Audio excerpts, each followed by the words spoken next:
Okay, good morning, everyone. I hope you are doing all right, and I also hope you had a nice break. So, we started talking about oscillatory motion last class, and we are planning to continue and finish that portion today. So, next class, we're going to be doing review. I bring some questions here, mostly multiple choice. Okay, just like we did for the review for the midterm too. Okay, so final gonna be in a week, folks. It's there. Okay, so for the record, let me write it down. Final is next Monday, and it is cumulative, so that means it's gonna cover questions from all the materials we have talked about this semester. Okay, so back to the oscillations. So we learned that when we attach a mass to a spring, something like this, and then pull it and let it go, it oscillates back and forth. So we can make motion diagram like this. We can also make graph, position versus time graph. And by making that graph, we were able to write the equation, something like this, for the position. So in this case, this is position of this mass at any time t, given time t, and this is called angular frequency.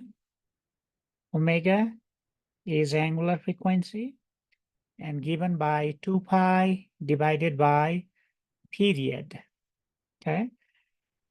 So this happens when we say, okay, we start observing from the equilibrium position, or when the mass is relaxed, neither pulled nor compressed. Okay. And then corresponding velocity equation we learned was omega A times cosine omega times t. So this is maximum velocity.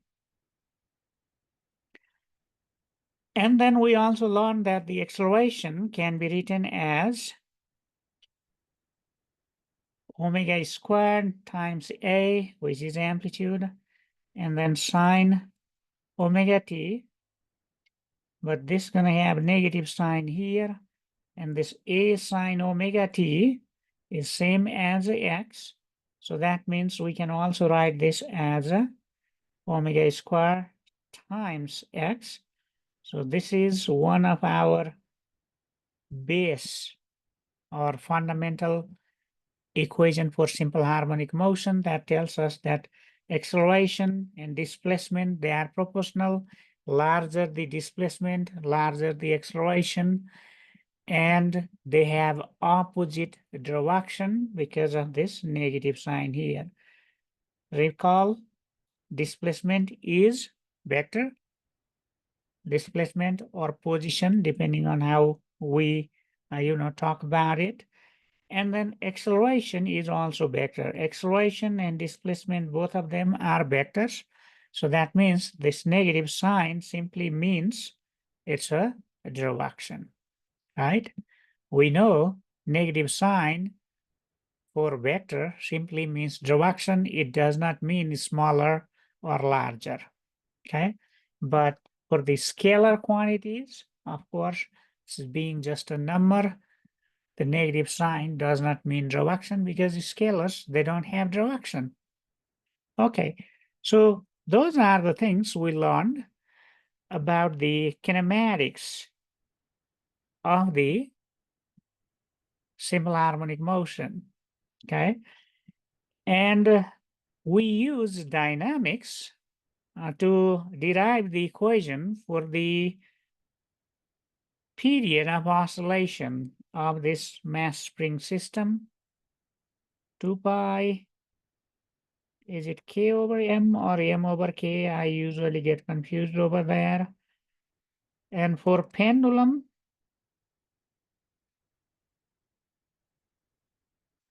T is again similar to this 2 pi, but it depends on length of the pendulum and acceleration due to gravity at that place. And period of the pendulum does not depend on mass, unlike the period of oscillation of mass spring system. So those two systems we looked at an example. So this is a review from last class. So now we already use kinematics and dynamics, so we want to use energy concept. Remember, physics is about kinematics, dynamics, and conservation principles. So one of such conservation principle is conservation of energy, and that's what we're going to be using here for the oscillatory motion. Okay. Only situation or the nature of the motion is different, but the physics is same. Basic physics we already learned, we are using that. Okay. So that's the beauty. Once we know some fundamental physics, we can keep using that in different kind of situation. So for the different kind of situation, of course, we have to define new terms, for example, vocabularies and so on, okay? So that's all physics is, folks. So now with that, let's get back to the motion of this mass attached to the spring. And the motion of pendulum is also similar. You can think of pendulum going back and forth, like this mass is going back and forth, okay? And this being equilibrium position of pendulum, right? So pendulum goes back and forth like this, and mass goes back and forth like that. And motion diagram of the pendulum also closely matches with this because it's moving fastest when it is near the equilibrium point, and then it slows down as it moves away from it. So that's what this is showing, and so does the pendulum, okay? So this energy concept for both mass spring system or the pendulum, they are same.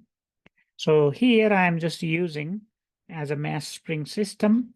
So what do we know about mass spring system, motion of mass spring system? So positions we know, one side extreme, this uppercase A is called amplitude. So this is on the left side. So we are choosing left as a positive here. Sorry, negative. Left negative. So that's why you see that is that position, okay? And equilibrium point is 0. When it is maximum point, this is positive A. So when it is stretched maximally, there is maximum restoring force, and that's what brings it back. So this force, value of this force also changes according to Hooke's law. We have learned that, okay? So there is no new information. All these we have learned, we are just reviewing it, okay? And about the velocity, what happens at the extreme points? They briefly come to the rest, and velocity is maximum at equilibrium point, also suggested by this motion diagram, okay?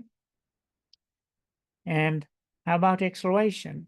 So if we think in terms of force, we can say, okay, force is maximum at maximum stretch, means where the force is maximum, acceleration is also maximum.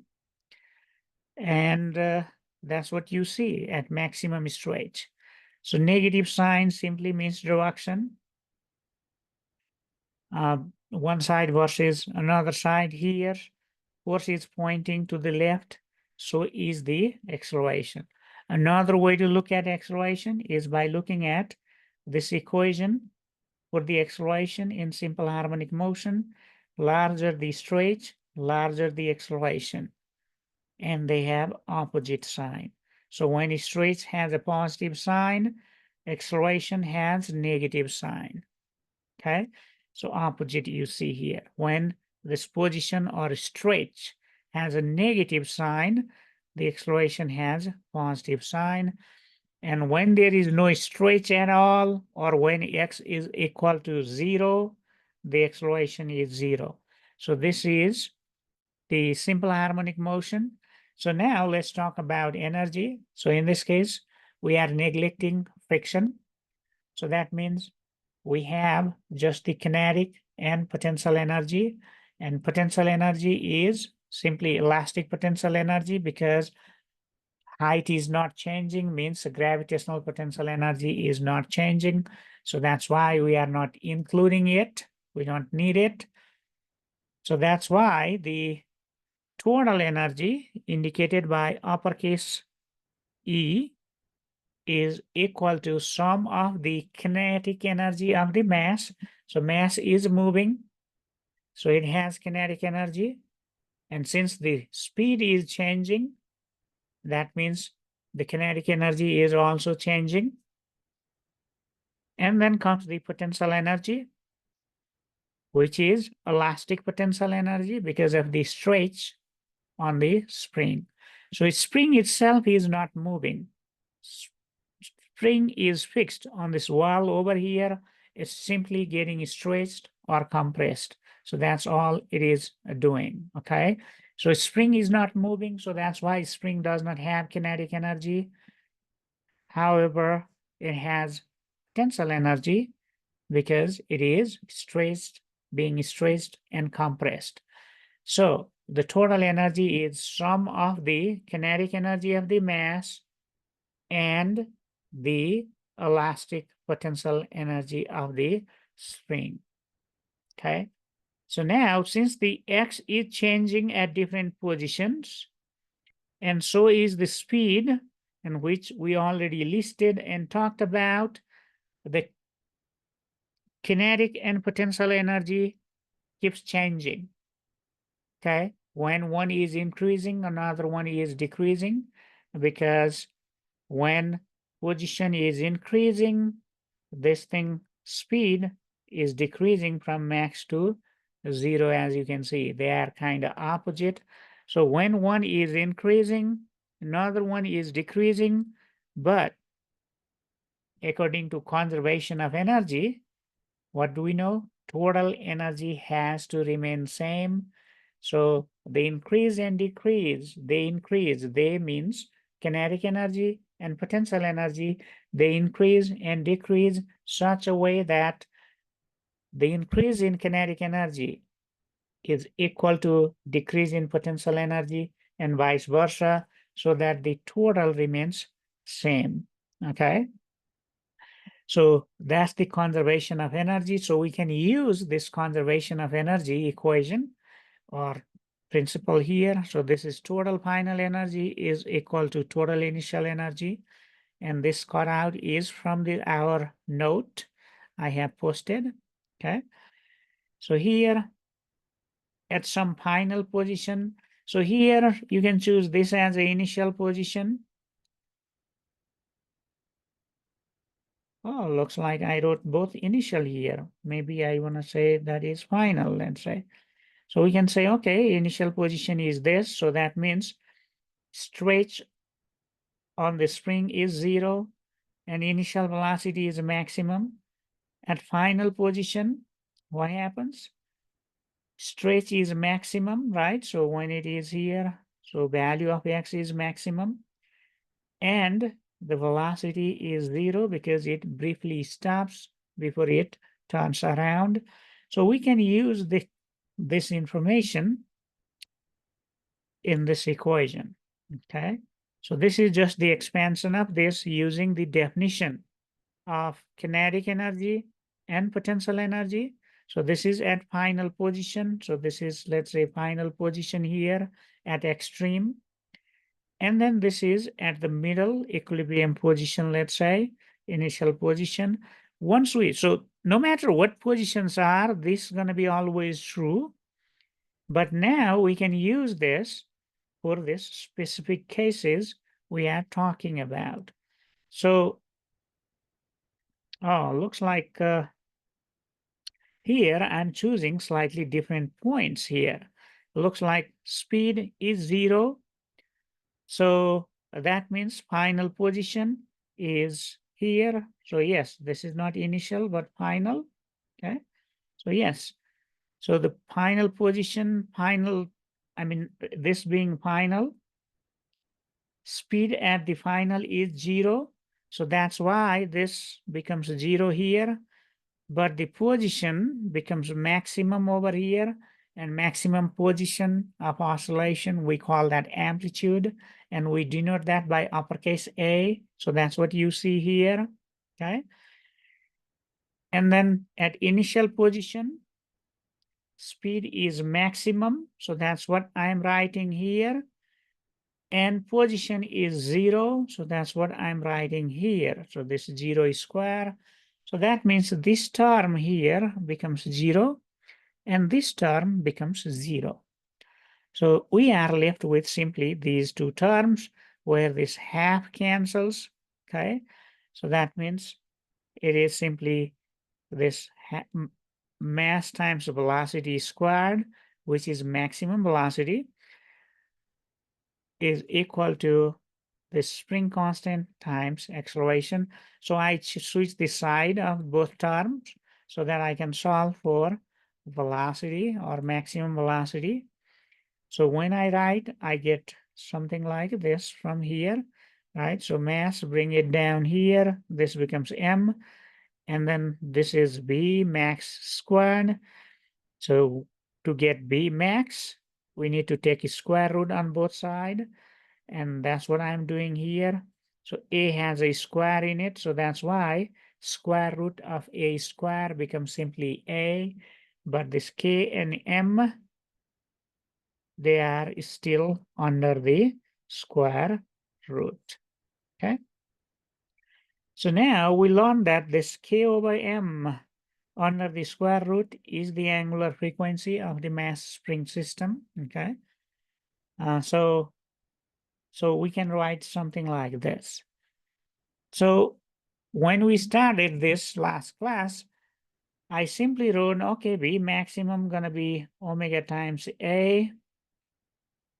That's what I said. But here, by using the energy concept, we can prove it.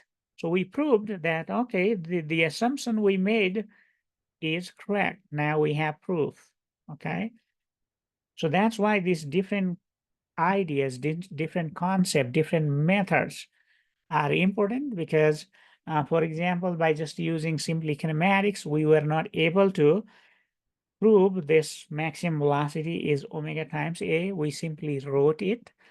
But here, by using energy concept, we were able to do that. So that's why learning different kind of method in physics, for example, kinematics, dynamics, and conservation principles, those comes out handy depending on situation. One may be handier than the other one, okay?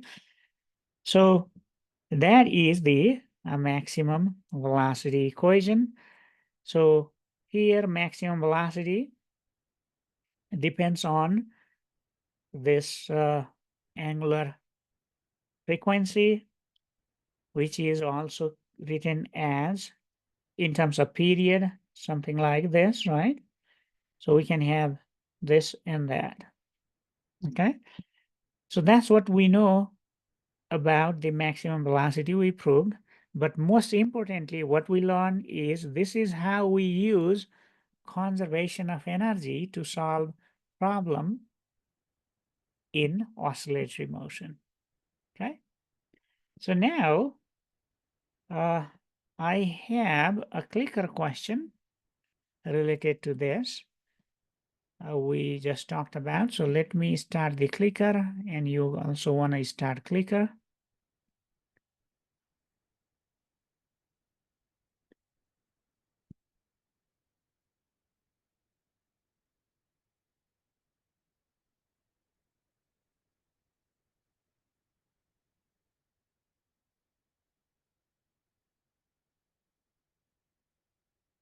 Okay, so This question is up. Oh. So you have 1 minute and 30 seconds to respond to this.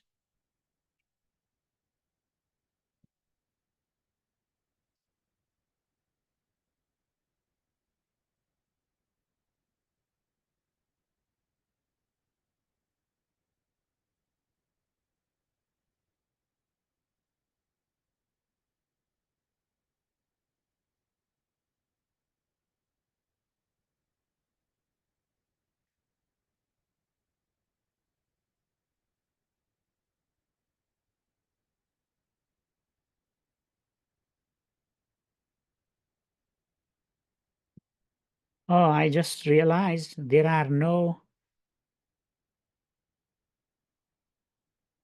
lines. Lines are missing. My bad. Let's say M,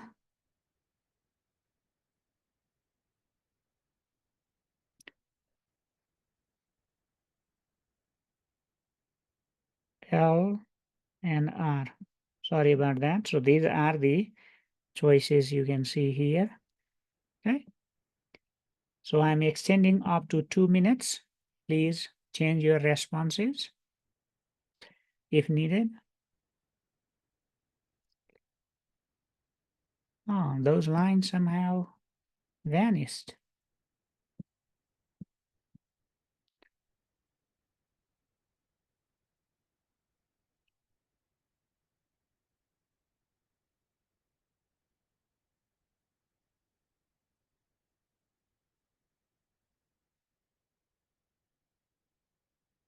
Okay, 5 more seconds. 5, 4, 3, 2, 1, and it stops. Okay, let's see how did we do here. So mostly A, and that is correct answer. Is it? No. A is M. Oops. Nope, that's not correct answer. Why? At that position, speed is 0, remember? At maximum stretch, V is 0. Okay. Kinetic energy is half mv squared. So when V is 0, kinetic energy is 0. So over here, kinetic energy is 0. Here, when x is 0, velocity is maximum. It's kind of opposite.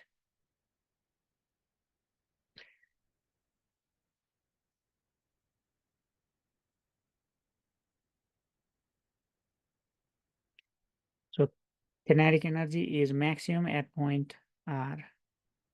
Okay.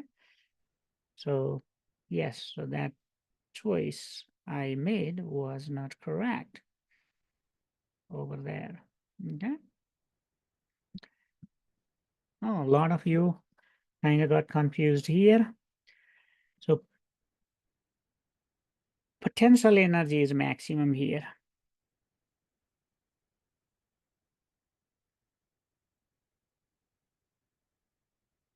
Maximum why? Because potential energy is kx squared.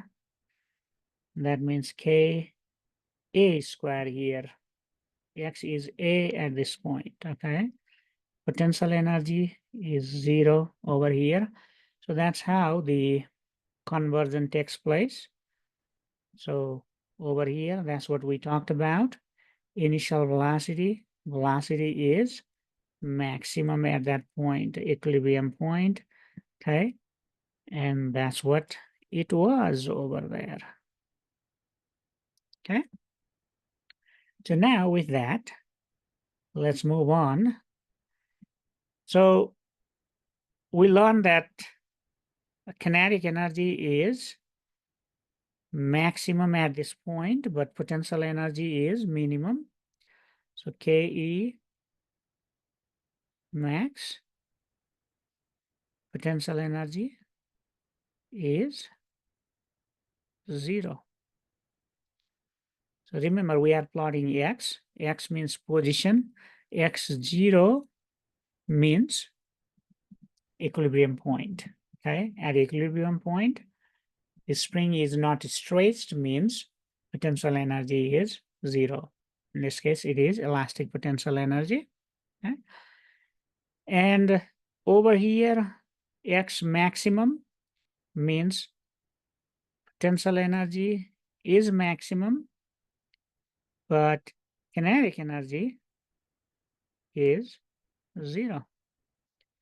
Same thing true here. Okay. And for kinetic energy and potential energy, we can also look at this motion diagram. Over here is moving faster, and at this point it's going to be fastest, so that's why kinetic energy is maximum. Over here it is turning point, so it briefly stops, so that's why potential energy is 0. Okay, so now if you look at here, what we are doing is we are plotting energy, means it is sum of kinetic and potential energy. So at this point potential energy is 0, so that's why what happens if we were to make plot of potential energy, this is going to be 0 over here, and potential energy is maximum at x is equal to either positive a or at negative a. So those are maximum values of the potential energies, and that value is given by this, right? And so that means kinetic energy is 0 and becomes maximum. Here in horizontal axis, we are plotting x. So if we look at here, this energy depends with position, but the dependence is not linear. What that means is the equation does not look like a kx. U is half kx. Rather, it is kx squared. So that means this variation is parabolic rather than a straight line. If it was just kx, this would be straight line, but it is varying with x squared. What happens? Varying as x squared, it is parabola. And it is parabola symmetric on both sides because the x, whether it's negative or positive, when you square, what happens? It becomes positive. So that's why it is not going like that. Rather, it's going like that on the positive side. Okay. So this is the plot of potential energy, half kx squared. So energy axis is vertical and x-axis is horizontal. Okay. So that's why it looks like this. Now, kinetic energy is kind of opposite. Kinetic energy is 0 at this point and maximum at equilibrium point. Now, how do I know it's varying? Also kind of parabolic, not the straight line, because velocity is squared and velocity depends on position, right? And position, so that means velocity square gonna be also dependent on position squared kind of situation. So it's gonna be not the proportional to x, rather it's gonna be x squared as well. So that's why you see parabola, okay? But it is behaving opposite. When position is maximum, velocity is 0, and when position is 0, velocity is maximum. So it is behaving oppositely. So that's why it is inverted parabola. Okay. So that is the plot of kinetic energy and potential energy. Now, by looking at this plot, we can tell that total energy, sum of kinetic and potential energy at any point, is always fixed, of course. So it's not just this extreme point or the middle point, but also at any point. For example, if I look at the kinetic and potential energy at any point x is equal to, let's say, some point P, then at that point potential energy is this much. So this much is the potential energy because this is energy axis, okay? So total energy contains both kinetic and potential energy.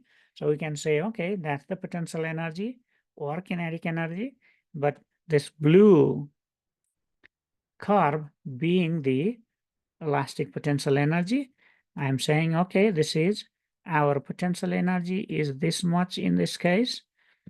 Now, how about kinetic energy? So at the same point, if we want a kinetic energy, we have to go all the way to this red line because that's what represents the kinetic energy. So that means this total is up to that point is the kinetic energy.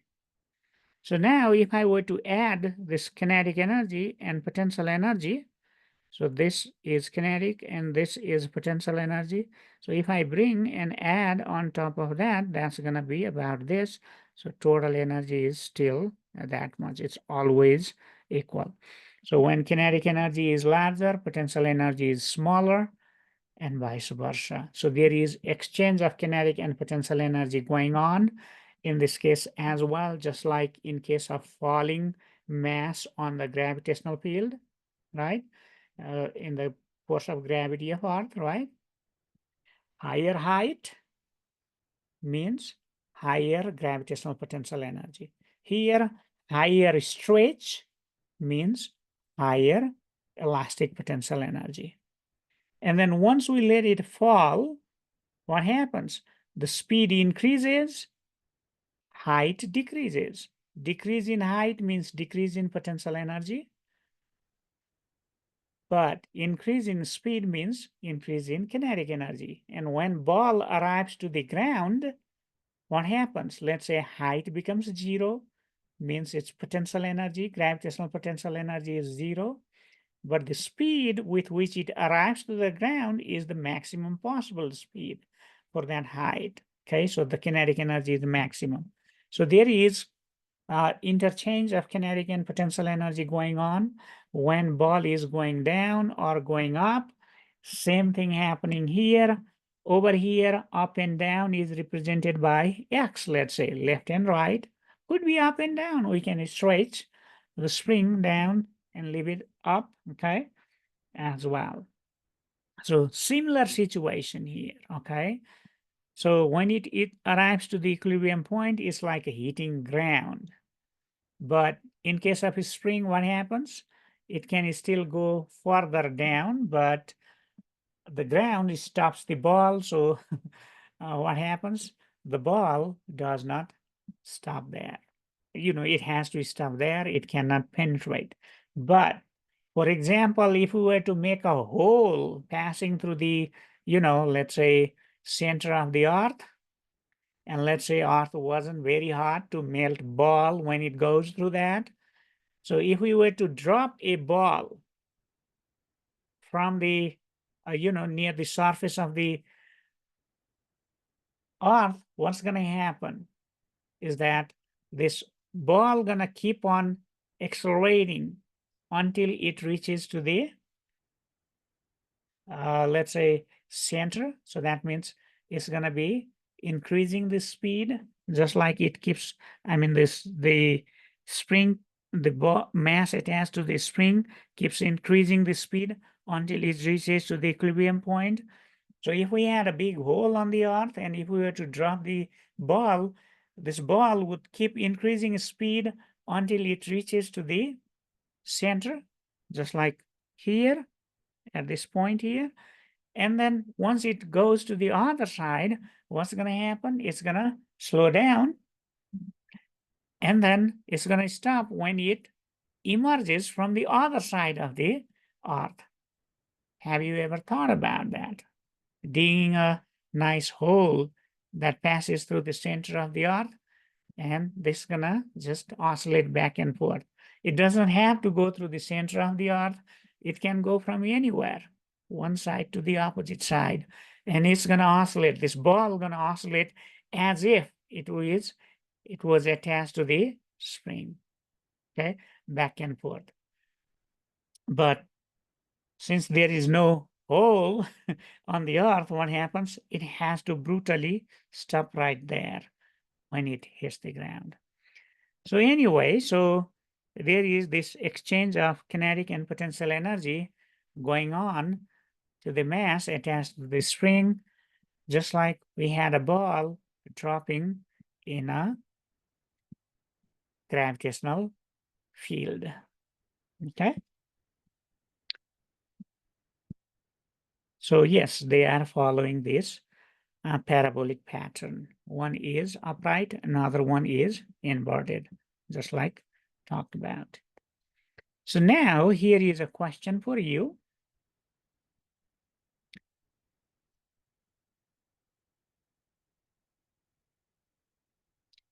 So it's talking about the maximum velocity when you double the amplitude, means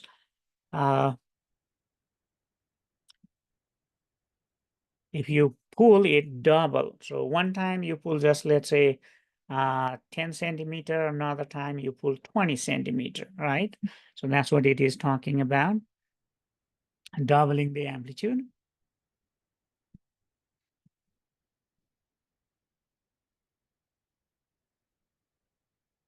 So you have total 2 minutes to answer this question.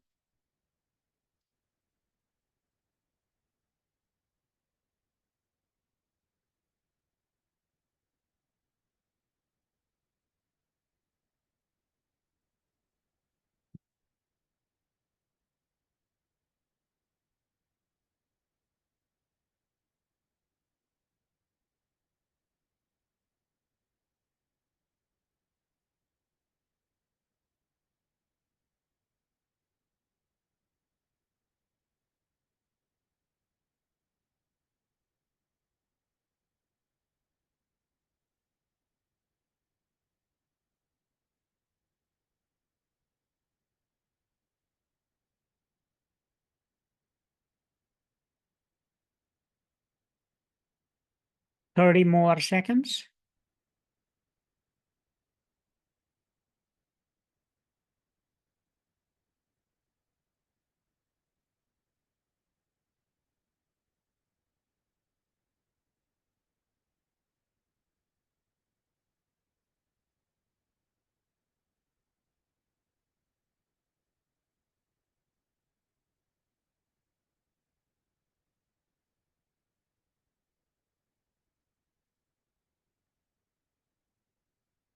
Five more seconds. 5, 4, 3, 2, 1, and it stops.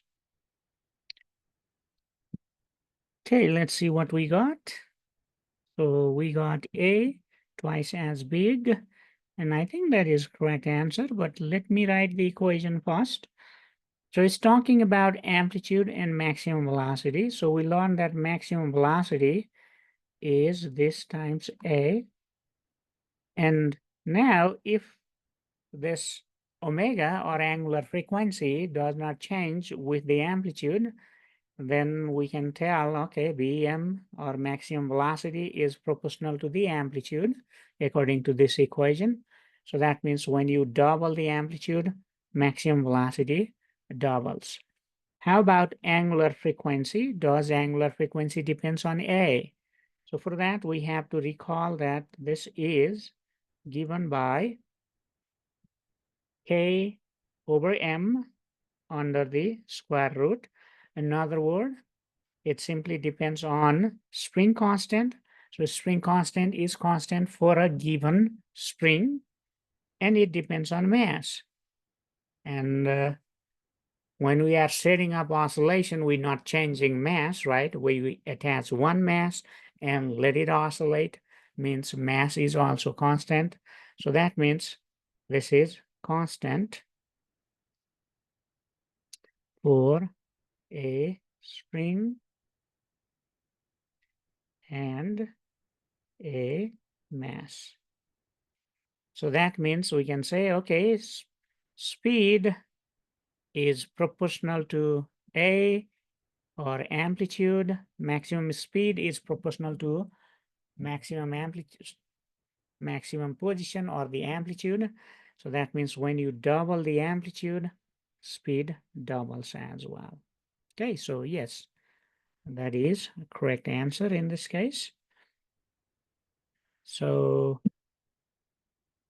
here is a question related to application of conservation of energy for the oscillatory motion, okay, with a number. So here, mass is half kilogram and K is this much. All these things are written with the symbols right here, okay? If they were not written in terms of symbol, you would list the knowns and unknowns, right? And in this case, let's see, what does it say? Derive an equation of the speed of mass. So we are looking for the speed at any point between equilibrium and maximum displacement. So not at equilibrium, not at maximum displacement or the displacement. So max position and this is equilibrium.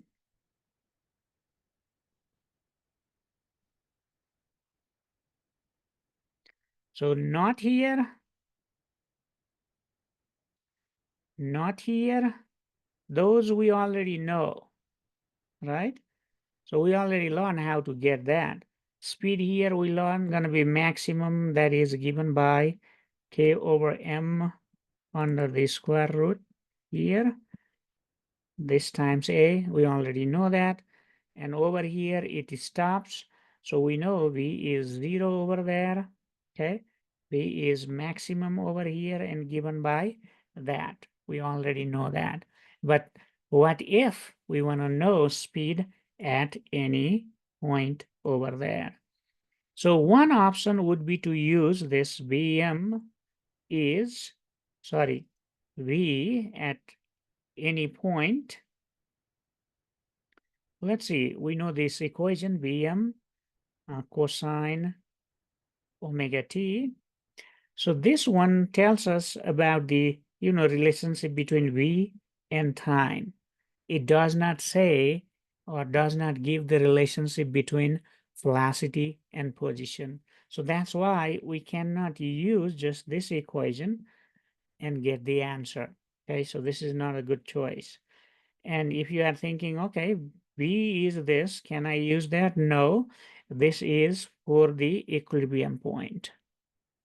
Okay, so now anywhere between these, so if you are asked to find speed anywhere between these 2 points or on the other side is also true. Okay, so that is amplitude, negative side. So anywhere between amplitude and the equilibrium point, this side, left side, or right side? What do? You can use conservation of energy because conservation of energy has a speed in it, position in it. So it has the speed relationship between speed and position. So that's why we can use that. So that's why can use this equation just like we did in the while finding this speed over here, right, at equilibrium point. So for the equilibrium point, we used, okay, one position is 0, another position as this, right? But here we are looking at somewhere in between. So I'm saying, okay, let's suppose this is at point P on this side over there. What's the speed at that point? So that's what we want. So now to apply conservation of energy, total final is equal to total initial. We need two things. One is initial, another one is final. Okay. So in this case, what do we know? This displacement is known, means, let's say the initial position, this x is a is known, so we can say, okay, that is our initial position, let's say. Remember, initial, final, we can choose any 2 points for initial and final, depending on our convenience. So over here, we know what's the value of x at that point, so we can say, okay, that is our initial, and we want to know what's the value of v at that point. So that means we can say, okay, that is final. And we say, okay, we are looking for final velocity, right? Final position, we are saying that is P, okay? And this P could be any position. So I'm not just solving one problem here, rather I am solving this problem for any point, anywhere, okay? So that's what I am doing. So that is the things we know. So x is xf is that. And how about at the initial? At the initial point, we know xi is a, that's the maximum value of x, amplitude. And the velocity at that point, initial point, is 0. Okay, so those are the things we know. So now, just like we learn, how to use conservation of energy, we need 3 things: initial, final, and reference. Over here, height is not changing, so we can say, okay, that is reference. Height is not changing, means gravitational potential energy is not changing, means we don't need to include it. Okay, so that's why you see there is no mgyf in this side and mgyi in this side, because height is not changing, means the initial position and final position, both of them are same. If we choose this as a reference point, this means the mass is oscillating along the horizontal line, So when we choose that as the reference, initial position, vertical position, and the final vertical position, both of them becomes 0. So that's why we don't need this, okay?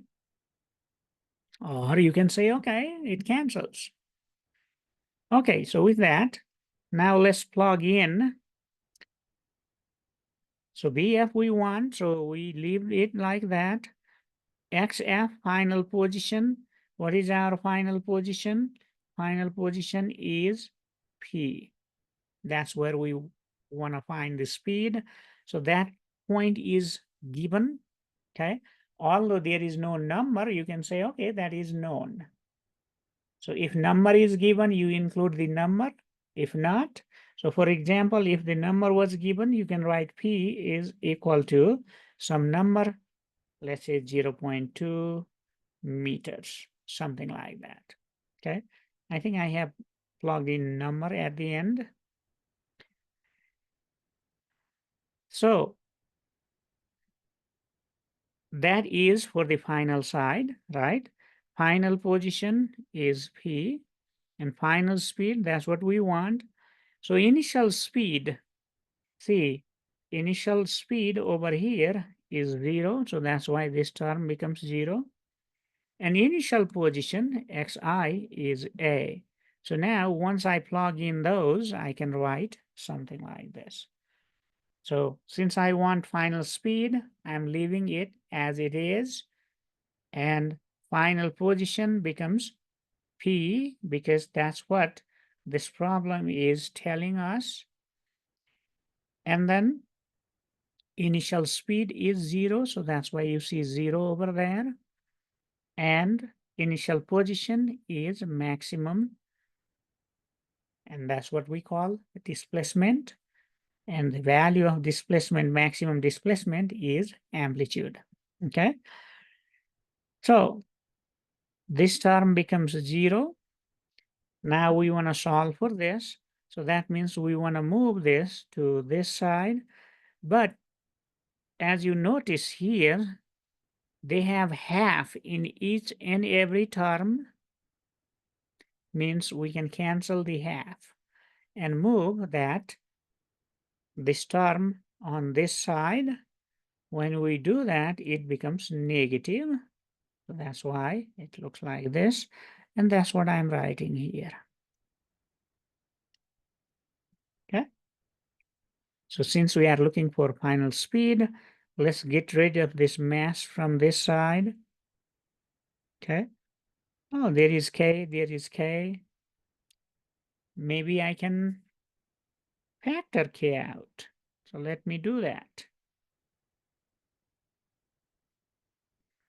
And then when M comes in, I can say, okay, I can write like that.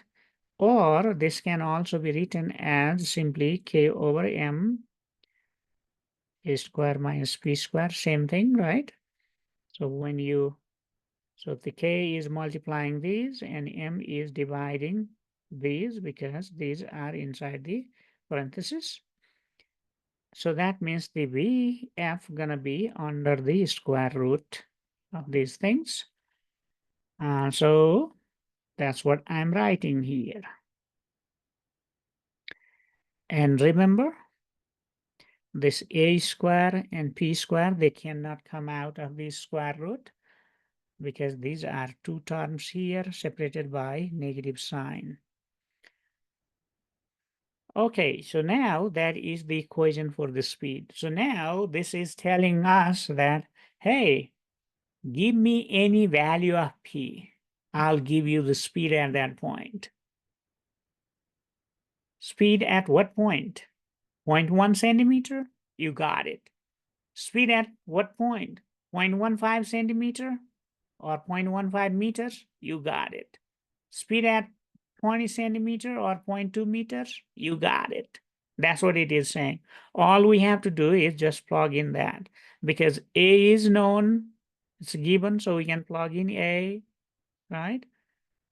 Oh, looks like maximum is 0.1, so we cannot have X larger than 0.1. So no 0.2, okay?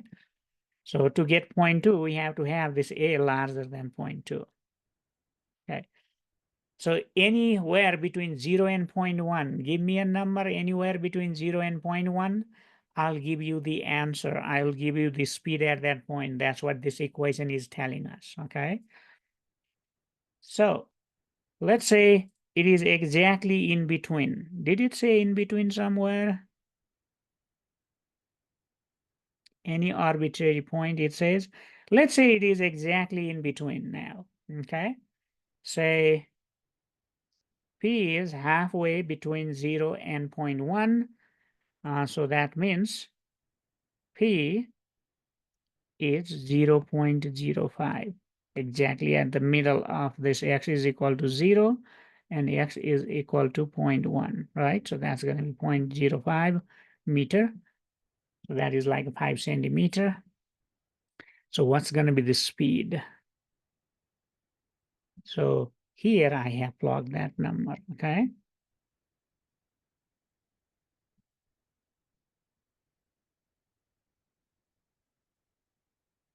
Just as an example of calculation.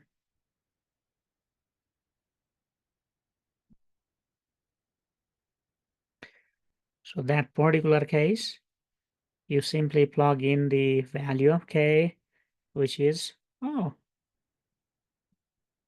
I am just making up these numbers.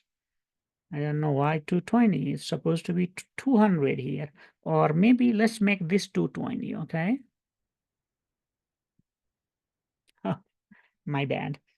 Yeah. So let's make that 220 so that the number here does not change, okay? So that gives us about 2 meters per second. Oh, it's moving fast.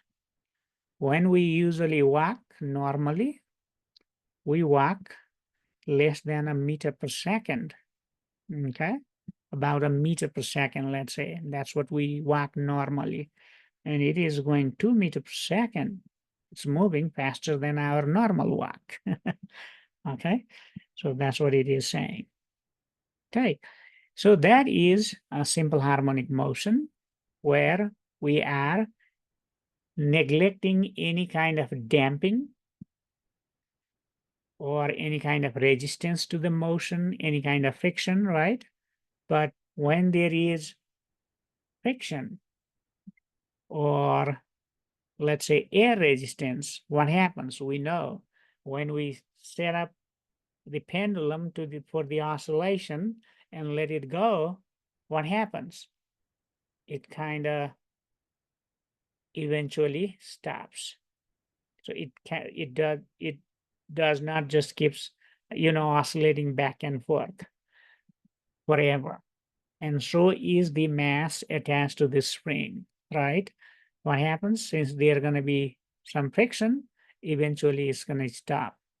So this neglecting friction, neglecting air resistance is idealized situation. It gives us, a lot of idea, but real motion does not look like that. How does it look like? How do we describe that? That's going to be next. That's the damped oscillation. Okay. So maybe it's a good time we take a break. So let's take a break and then we're gonna talk about damped oscillation and how to maintain the oscillation, right? So that's what we're gonna be doing after the break. Okay, folks, welcome back. So we are talking about oscillations and we talked about energy and conservation of energy in oscillations before a break. So now we'd like to talk about how to, how does the motion of real oscillation looks like, okay?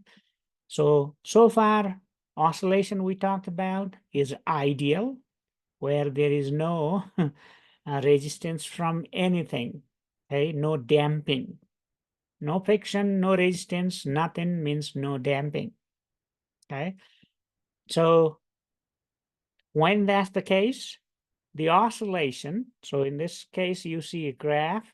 So it is kind of 3 graphs plotted in one frame. So let's just first focus on this green color line where you see the oscillation, the amplitude. See here, we are plotting position and time, right? So how it's changing with time. So in this case, it is basically simple harmonic motion because it's not decaying, nothing. It's oscillating forever with the same time period. So for example, the time between two peaks would be period in this kind of plot, period of oscillation, because we are plotting time in the horizontal axis, okay? And this is going to be amplitude. That's the maximum, how far it goes. So that's what I'm saying, the amplitude here on the positive side, and this is on the negative side. So that's the kind of motion we are describing so far, okay? So the equation we wrote, they are correct for this kind of oscillation, simple harmonic motion, what we call it, okay? Now, what happens? In real situation, this thing comes from here and does not reach all the way there, does not reach all the way there. It just bounces back from there. Just like when you drop a ball on the ground, what happens? The dropped ball does not arrive to your hand. It arrives only a bit down. And the next bounce, it arrives even lower and lower and lower, and eventually it settles down on the earth. Same thing happens to the mass attached to the string or string, what we call pendulum, right?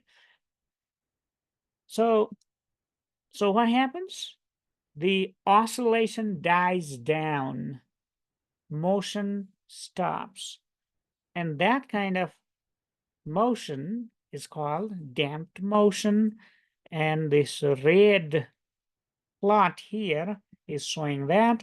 So by the time this time it is about to die down, maybe a few more oscillation here, and eventually it's going to be zero. That means it's not oscillating anymore. Okay.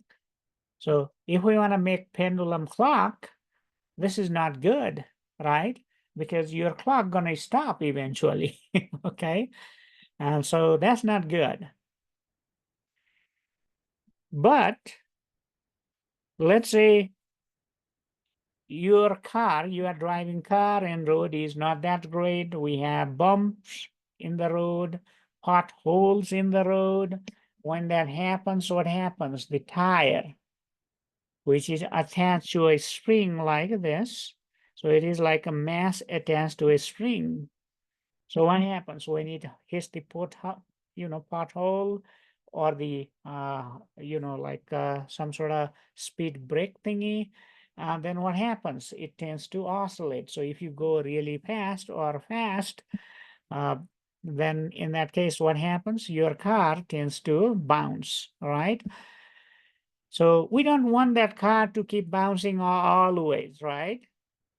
We want to damp that bouncing. And actually, even better, we want to die down. We want that motion to die down, oscillation to die down as quickly as possible.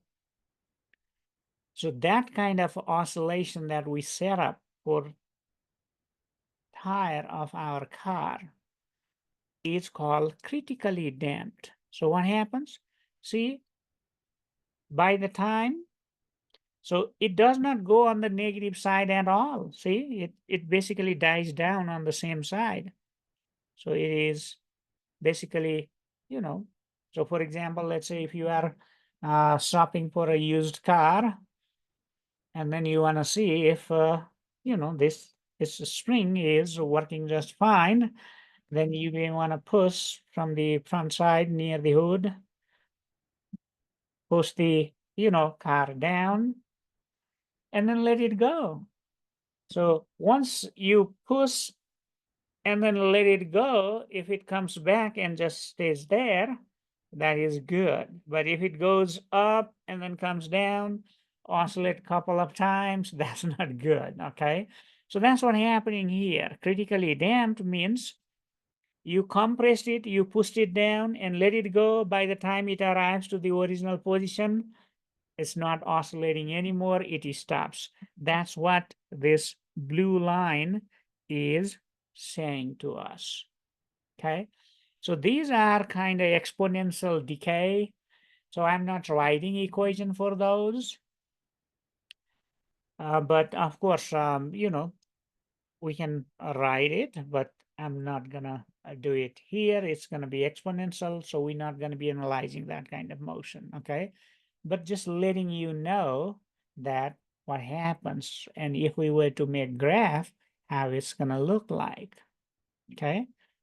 No damped at all, and then critically damped, and then just damped.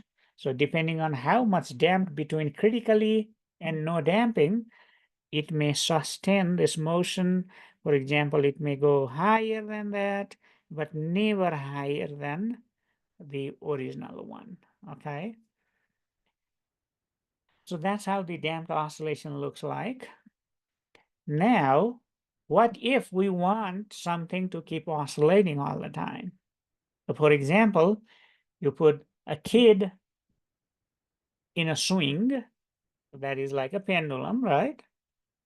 And that kid wants, the swing to keep going all the time.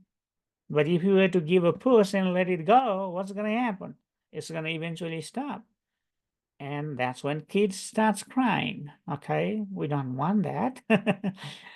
So kids don't like that. So what do? We need to keep pushing. Okay, so when we do that, we call that forced oscillation, and that causes what we call a phenomenon resonance. And that resonance things happens, and we have set up that kind of resonance thing in several devices and things, including resonance in our ear when we hear sound. Okay, so we'll talk about that next. But before that, let's look at this question here. So what do you remember about the damped oscillation?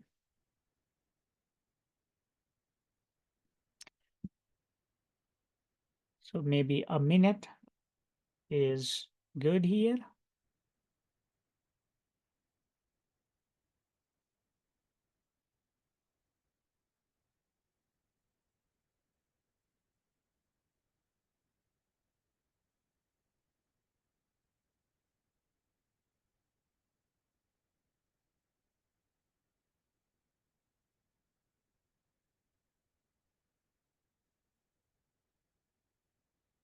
Thirty more seconds.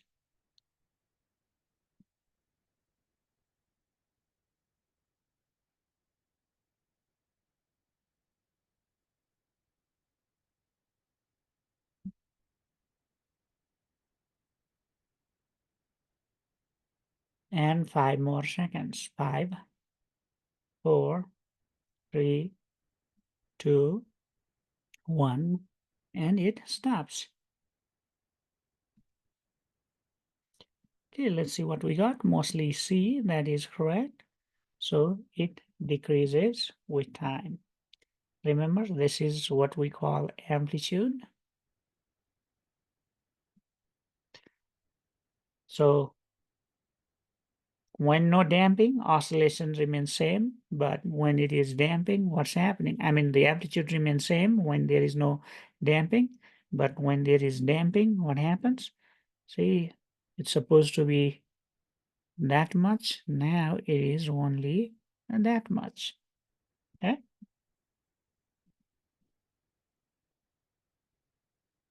So here is a video of a breeze. This breeze is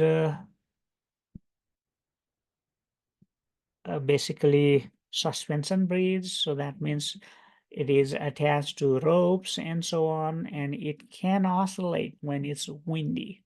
Okay. So this video was taken in before 2000. I don't remember, maybe 1986 or something like that. Tacoma breeze. So if you, it is, I think, Washington, not DC, but Washington State, right? Tacoma breeze. Collapse of Tacoma breeze. So you see, so that time we did not have HD video cameras easily available. So that's why you see this is not that high resolution, but it gives you some idea here. There is car. So it was shaking, okay, oscillating because of the wind. So the driver got out from the car and then he started filming. So let's see what happens here.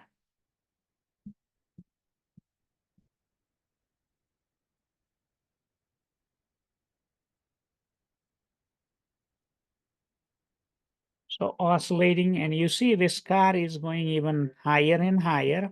So that means it's getting forced.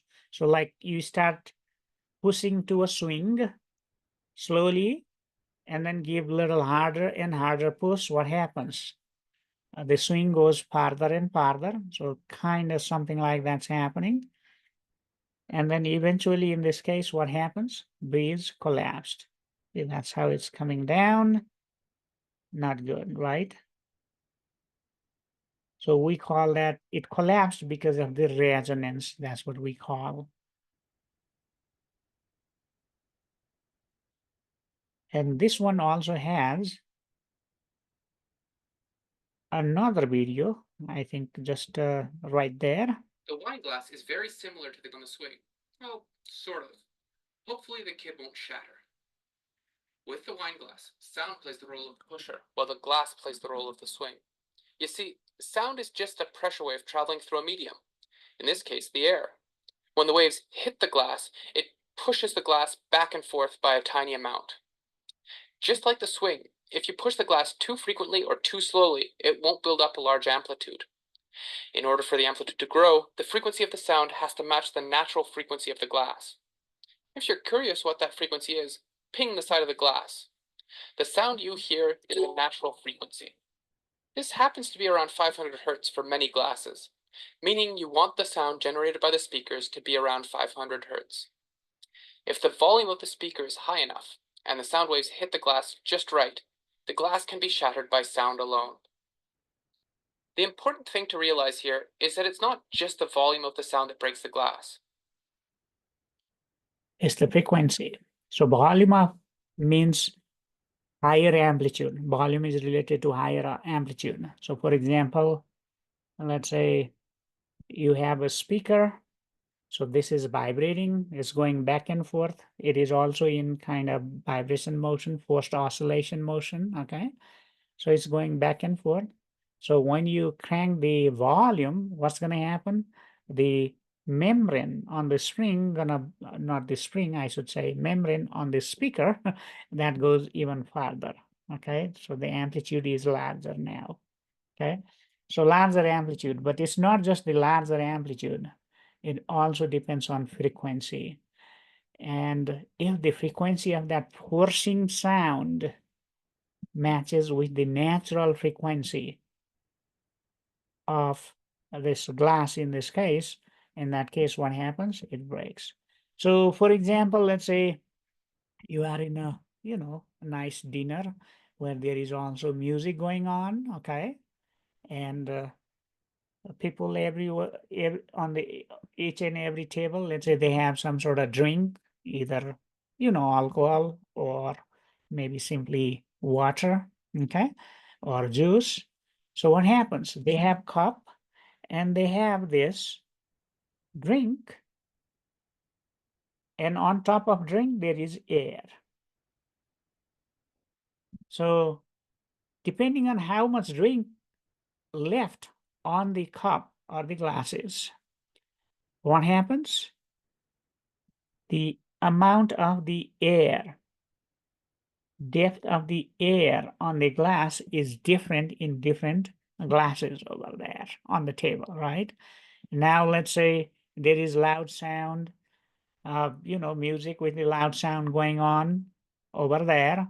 So in that case, you may, it does not often happens, but if sometimes you see the one of the glass shatters, and then what happened? How do you describe that situation? Right? So it's not like, something ghost came there and break the glass. No. Okay, so what happened? Exactly that. So why one glass broke, not other glasses? It depends on the, depth of the air column on the glass. So depending on the amount of drink in the glass, that may be different. And that's what determines the natural frequency. So for example, you are filling, let's say, water in a bottle, let's say from filter or, freezer, something like that. When you are filling the water in the bottle, what happens? Hear the sound at the beginning, okay? The frequency is not that high, no high pitch at the beginning with, like, I don't know how to produce that sound, but you have that idea, I'm guessing, right? So now, once the water starts filling inside that bottle, what happens now? The air column becomes shorter and shorter. So because of that, the frequency of the sound also increases.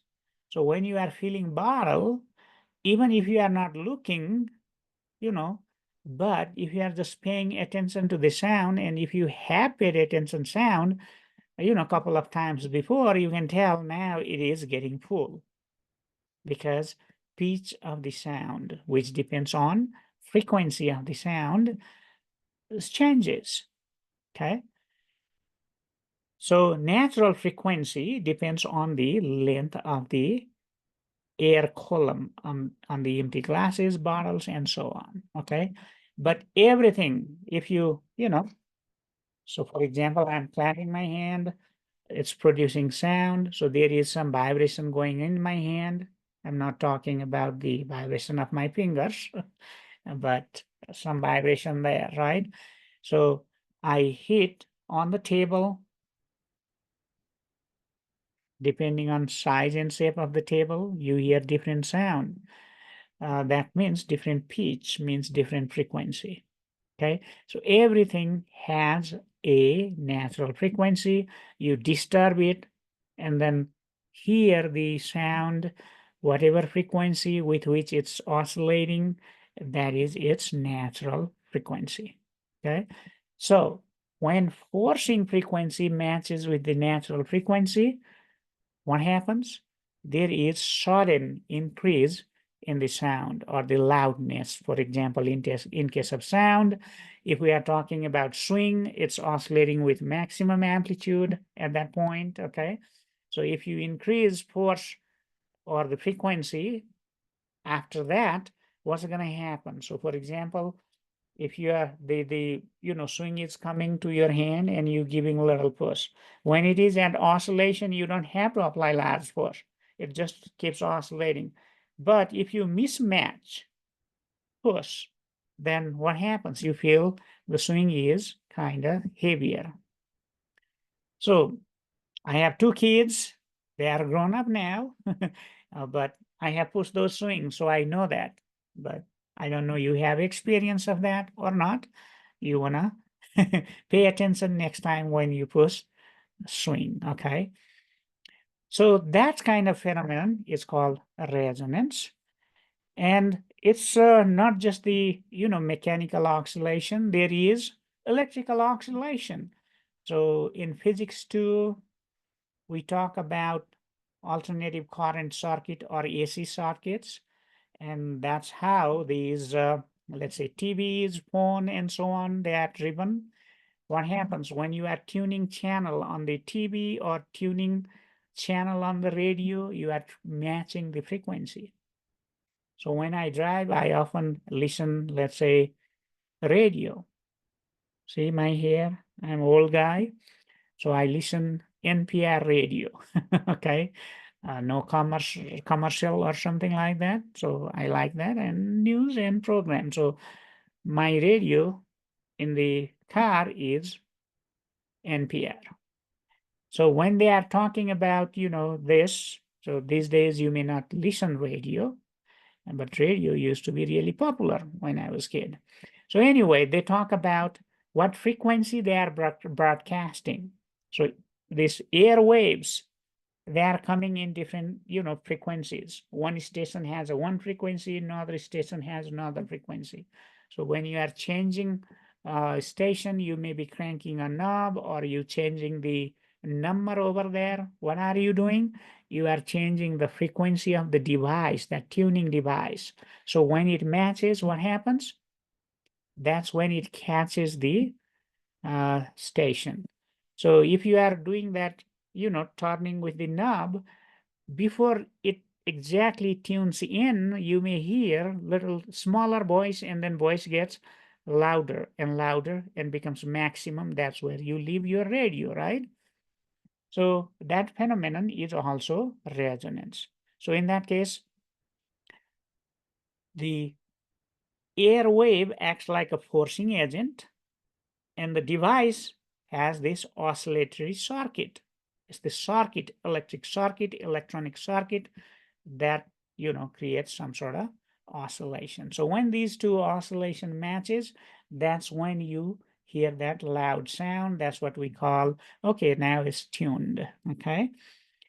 So to describe that as a, how the amplitude of oscillation changes with frequency, I have this plot here, amplitude. Remember, amplitude is the maximum possible oscillation situation, right? And there is frequency, okay? Remember, frequency can be written in terms of omega. Sometimes you may see this written as in terms of angular frequency. So this could be omega 0 when there is omega. So depending on what book you are looking at, it could be omega or f, but I like to write in terms of f. So that's why I have f in this axis and that. So what happens here? This is f0 means that is the natural frequency of oscillating object. So different object have different natural frequency. So that's why not everything resonates at the same frequency. So when forcing frequency matches with the natural frequency of the object, what happens? Amplitude becomes larger. So like the speaker, the membrane of the speaker goes far and far. So that's why it produces loud sound at that point, okay? And so on. So yes, so amplitude, so it depends on, of course, whether this amplitude is going to be this big or this big for the same frequency as well. It's going to depend on the internal mechanism of circuit. So if you are, let's say, shopping for speaker, let's say nice speaker sound system, if you read the specification, they have this, what they have this, you know, I don't know what they call it, but you will find something with the unit ohms. That's the resistance of the circuit. So that basically controls the current, and larger the current, you know, at the resonance, it oscillates with maximum.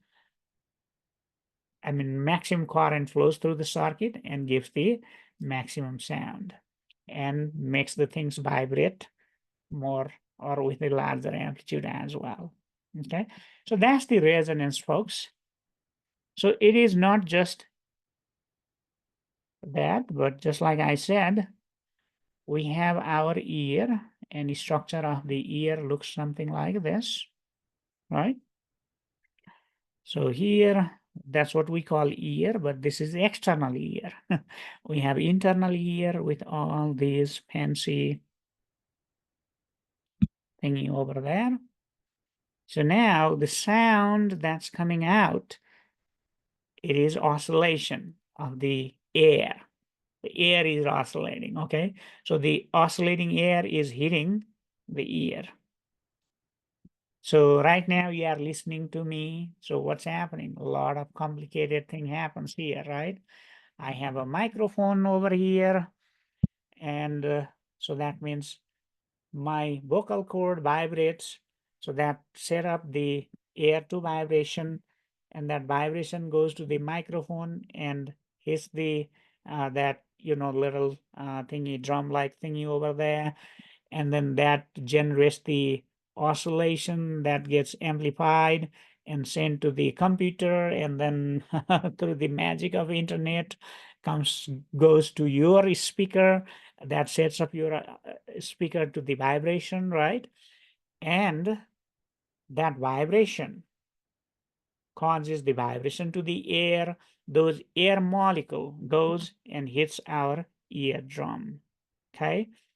And then now that one goes to this, you know, this spiral structure, I think called cochlea, okay? So you can make it, stretch it, it's gonna look something like that. So you see it has different area over here. So it is filled with fluid. So just like you have a water bottle, thin water bottle versus thick water bottle, the frequency gonna be different. So thinner it is, higher the, uh, let's see, thinner it is, maybe higher or lower, I forgot the frequency, but anyway, so this one controls the different frequency. So the sound that comes here and hits this and set up the vibration, and that set, so that means depending on what kind of frequency coming. So for example, when I'm speaking, my sound is different from your sound. How do we recognize voice of one person from another person that we already heard?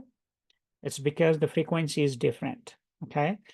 So different frequency causes the this oscillation and resonance at this different part, and see it is oscillating with larger amplitude, and that's how we hear the sound. Okay, so there is a resonance going on inside your ear all the time when you are hearing my voice, or maybe you are listening music. I don't know. Okay, so that's what happens. Okay, so now that's about the resonance, and I have a question related to that. So what do you think? You have a minute and 30 seconds to answer this.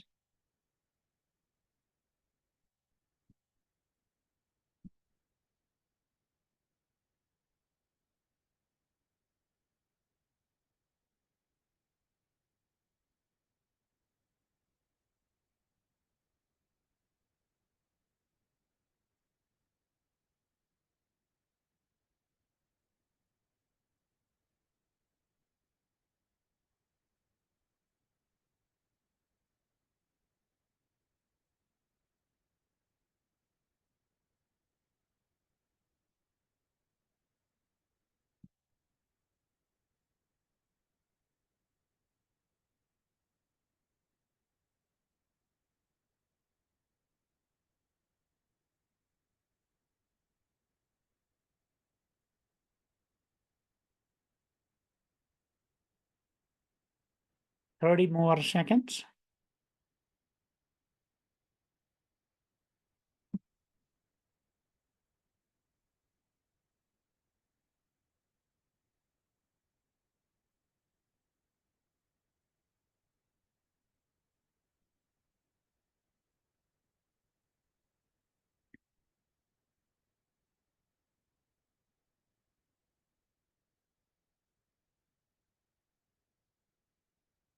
Five more seconds. 5, 4, 3, 2, 1, and it stops. Okay, let's see what we got. So mostly A. Looks like it, what I said, resonated with your ear. Bit pun intended. Okay.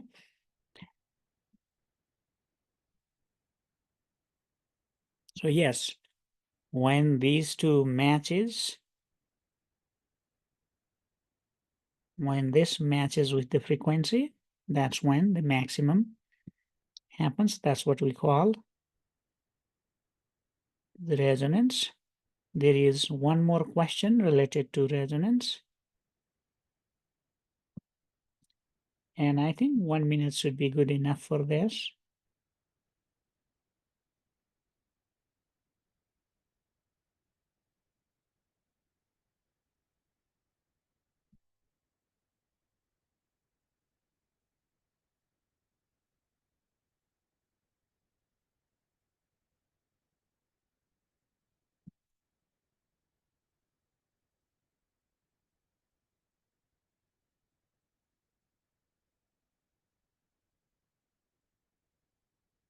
Thirty more seconds.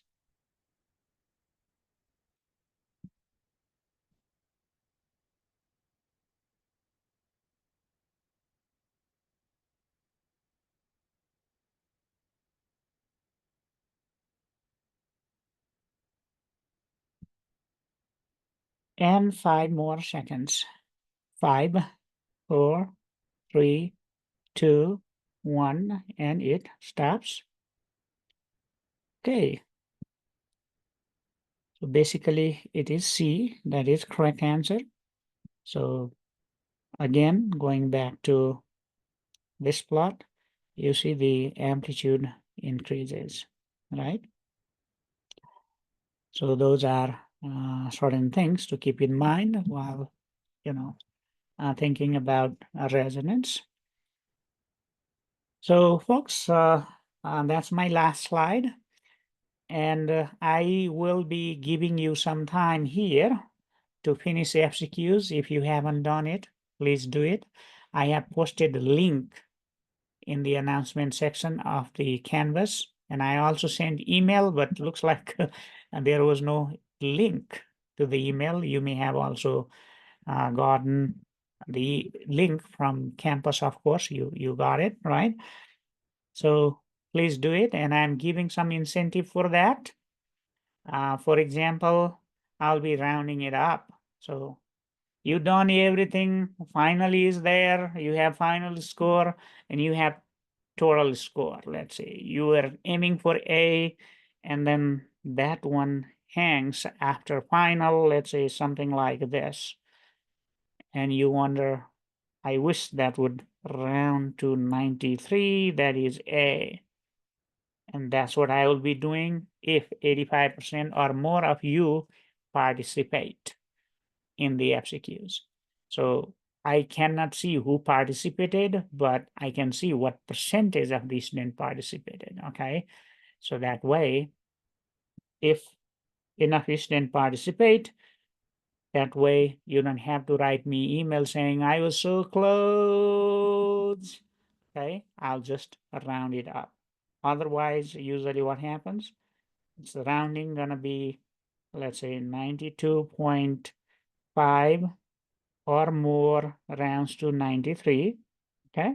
But over here, anything higher than 92 gonna be rounded to 93. And you don't know whether you're gonna be in A, B, or C, or hanging on that very, you know, by that less than a percent to the next grade, you don't know until you have all the scores, okay? So please, do the FCQs. I'm giving that incentives. And of course, even without incentives, you will do it. I know that. And some of you have already done it even before I announce the, incentives. Thank you for participating. So I'll see you next class for the review, okay? So if you haven't done the FCQs, please take this time, the 10 minutes or so for the FCQs, okay? Thank you. I'll see you next class for the review.